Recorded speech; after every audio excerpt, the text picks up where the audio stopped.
Good morning, good afternoon, good evening, folks. Michael Zuber, one rental at a time, back with his Wednesday guest, Anna Kelly. How you doing, Anna?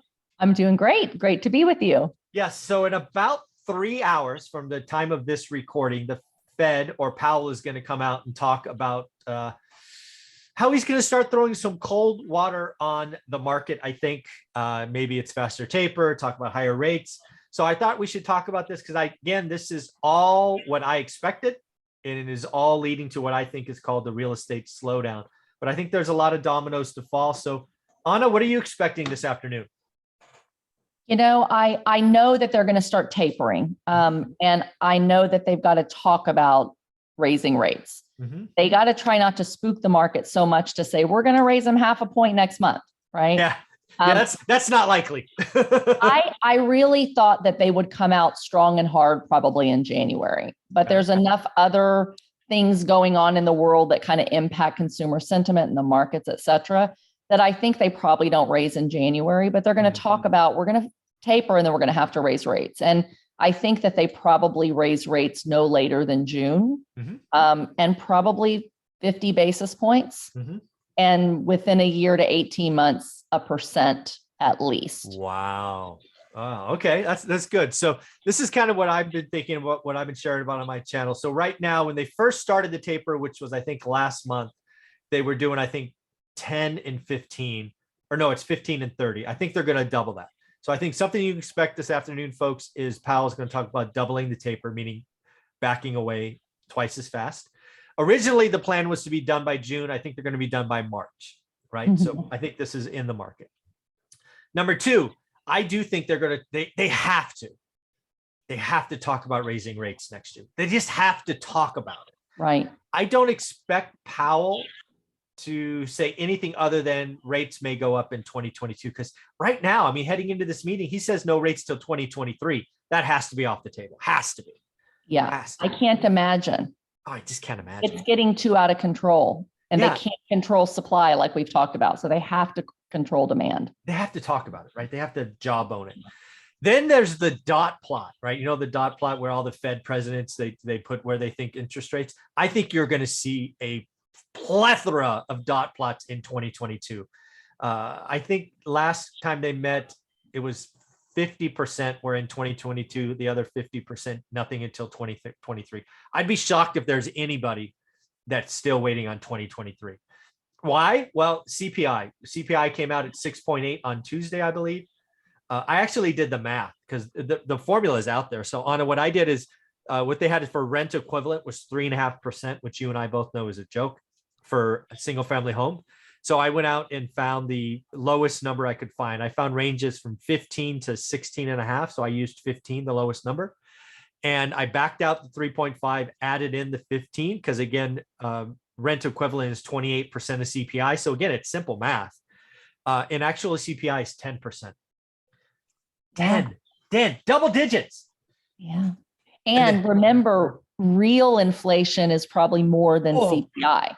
Because there's so many things that aren't included in there, right? Yeah. So no question. Yeah. He has to raise rates to cool. And I've been watching too, I've been watching what are other economists saying? What are people that have been involved with the Fed saying? And more, they were kind of hesitant to say, oh, we're going to raise rates. It's going to be slow. We're not really in hyperinflation. This is transitory. They were all half of them were, beating that drum. Now more than half are saying, we think they're going to raise rates and we think that they're going to do it sooner next year than later.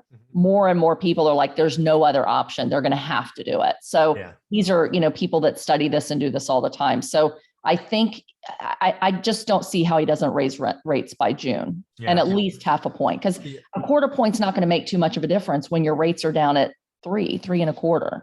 Yeah, I totally agree. And I've been calling for the first rate rise in the summer all year. I'm standing by that. I do think it's 0.5 point is the first jump. So that's going to be interesting. And then the other things you have to think about the ripple impacts. Again, I've been through this before, the whole cycle. So this is something else I'm expecting on. I'd love your thoughts on. First, I don't know if you know this, 21 central banks are meeting and talking this week. 21 around the world. Bank of Japan, Bank of England, ECB, on and on and on and on. What we're going to start to see is divergence because, Europe, Germany is heading into a recession. Their GDP is Yes. going to be negative for Q4, likely negative Q1. That's a recession. Right. China, I think, is in a recession, although I doubt they report it because their numbers are fake or Right. adjusted or managed. But another thing I think is going to happen is the dollar is going to get stronger because of that, right? Mhm. I think the dollar gets stronger. The other thing I think that's going to happen is you're going to see high multiple tech stocks get hammered, right? They've already started. I think they get hammered. And where I'm going with this is I think there are some markets like the one that I happen to live in, the Bay Area, California, that are going to see the real estate slowdown smack single family homes. Because again, as you know, but the audience might not, most people's down payment in the Bay Area, several $100,000 is the down Right. payment. That's not the home. That's the down payment. It comes from stock. It comes from what's called RSUs. You and I used to get options. Yeah. And that is about to dry up. And, if you used to get Amazon or Facebook or whatever these other options are, and suddenly they're worth half as much, you don't feel as confident. You're not going to sign up for, yes, folks, a $6,000 or $7,000 or $8,000 mortgage.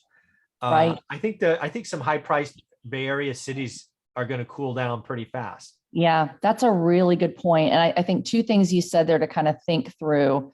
One, a lot of people don't know this too, but the market, all this, amazing run that the market's had, 50% of it has been in like the top 5 companies. Yeah.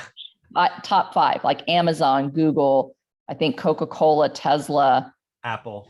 Yeah. I mean, 50% of the market increase has just been their stock. Yep. Which means all of everything else has only been 50% of that, everything combined. And if you look at economists, and people that play in the stock market all day long, these billionaires, Icon, Dalio, Buffett, Wells Fargo, these people that look at the market, they say, we expect the market to be flat for the next 10 years, flat. Yeah. So you might have been really excited that you made amazing returns in the market, but can you expect those over the next 10 years? I don't watch the markets enough to know, but I know that run in those few companies, certain companies are going to continue to do well, but the other ones are going to start to struggle. And so if you have a slowdown, so I do think people make less in stocks. I didn't realize that in that area, they were using options as basically down payment. So I can see that happening. Yeah, it's very common. I mean, it's people out here, people understand that with their area, it's not uncommon for somebody to make 200 grand a year, but with the cost of living, they're living just as paycheck to paycheck as anywhere else. Not a lot of room, to save. So it is all RSUs and options. There's obviously the rare exceptions, but I think the Bay Area, I think maybe Orange County, I think there's some California cities that are very tech dependent that are about to have some cold water through on them. And again, I'm not calling a crash. I'm just calling a slowdown, what does a slowdown mean? This is what a slowdown means for me and this is where I wanted to go here. I think the Fed has to slow down asset appreciation. We have seen too much, too fast, too concentrated. Now we are going to have years of flat growth. You talked about stocks, perhaps 10 years. I think the same thing is true in real estate. I think we're going to see 3, 4, 5 years of real estate kind of bouncing around whatever inflation is, which means it's a net zero. If inflation's up 6, housing's up 6. If inflation's up 4, housing's up 4. Yeah. We pulled forward a decade of price appreciation because of all this easy money. Absolutely. I totally agree with you. And typical house appreciation across the country has been really in lockstep most years with inflation. Yeah, so plus or minus 1%. 3 to 4% per year increase. And that's really what we've been used to seeing. The last couple of years, it's been crazy. Nuts. But again, we had a lot of demand and a lot of people with really low interest rates with extra money that said, we're going to trade up. So what happened is those trade up houses, those higher end homes, more people have gone in those and paid more money. And that's not going to continue, because as these incomes are stretched and as we have these higher mortgage payments, if everything else becomes more expensive, there's not going to be as much demand for those when we want to sell them. The prices are going to come down a little, because how many people can afford those really high end homes? Not as many if the economy kind of flounders. So I think when you look at like average first time home buyer homes or an average median, home price, you're not going to see much change. Maybe next year you have 3, 4, 5%, increase in values if the demand is still higher than supply, and then it stabilizes. But I do think those high-end homes, there's more chances for those to come down in value.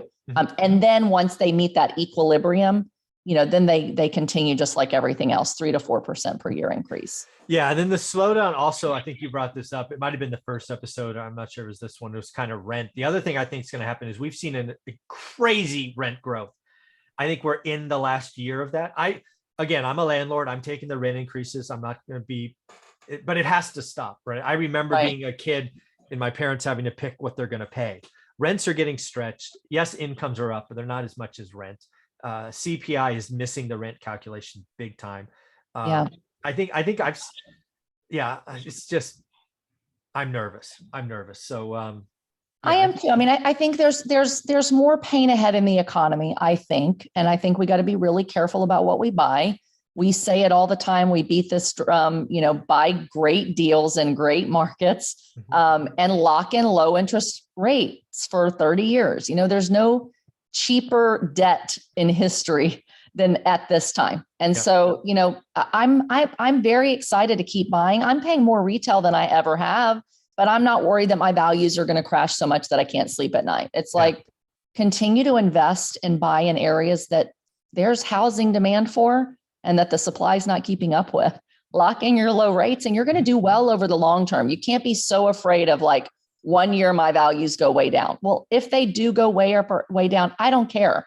As long as I've got fixed debt and fairly fixed expenses and my rents can keep up, I'm doing really well. Yeah, exactly. So again, what I'm seeing coming, folks, is a real estate slowdown. I think the Fed is going to be late like they normally are. And I think we could see a recession in 2022. That doesn't feel good to say, but I think either we got to pay. Recessions are a part of the business cycle. Yes. And we can't ignore them forever. Otherwise things get really wonky. I agree with you. And I like that we can jab each other. You say, I told you so about, China and all the stuff that I had no idea.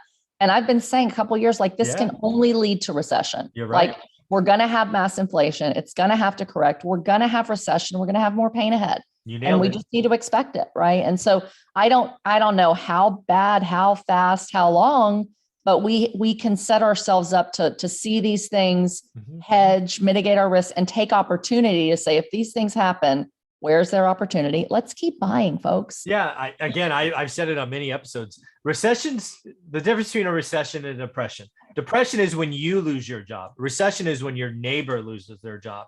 And let's be very clear. I've made most of my money and wealth in a recession. Yeah. Because we were prepared and we do the work and right. We did a lot of deals. So yeah, it's absolutely. Real estate slowdown is real. So Anna, how can people find you? Great. You can find me here every single week on Wednesday on my playlist on your amazing channel. And you can find me at reimom.com, my website. I'm also on LinkedIn, Facebook, and Instagram. Anna Kelly, REI Mom. Thank you very much, Anna. Thank you.